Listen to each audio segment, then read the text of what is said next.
तोहरा राजा जी के दिलावा टूट जाई। सखी हो गई, सखी हो गई झगड़ा। तो हेलो दोस्तों, तो हम इस वीडियो में बात करने जा रहे हैं। इसमें 2 स्टारों का गाना है। जी हमारे दोस्तों, एक वेब म्यूजिक से आज गाना आया है 6:15 पे, एक आया है DRS म्यूजिक पर पवन सिंह का 6 बजे आज सुबह में। तो हम दोनों गाना में बात करने जा रहे हैं किसका गाना 1 घंटा में कितना व्यूज़ प्राप्त किया है। जी हमारे दोस्तों, तो हमारे चैनल में बने रहिए और चैनल पर नए सब्सक्राइब कीजिए।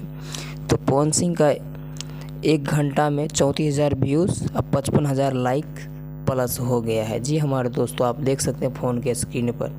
और वही खेसारी लाल यादव का आप सबको मैं दिखाने जा रहा हूँ, जो गाना वेब म्यूजिक से आया है वो देख लीजिए। 1 घंटा में 1,01,000 व्यूज़ प्लस हो चुका है और 30,000 लाइक। जी हमारे दोस्तों, तो यहाँ पे पवन सिंह का जो गाना था, ठीक है समझिए, राजा जी के दिलबर, तो उसमें नहीं भी कम से कम तो 1 घंटा में आप सब देख सकते हैं 55,000 लाइक है, इधर 30,000 लाइक है। तो पवन सिंह का गाना आगे निकल चुका है। तो आप सबको खुद किसका गाना अच्छा लगा हमारे कमेंट बॉक्स में बताइए। फिर मिलते हैं नेक्स्ट वीडियो में, तब तक के लिए बाय, जय हिंद, जय।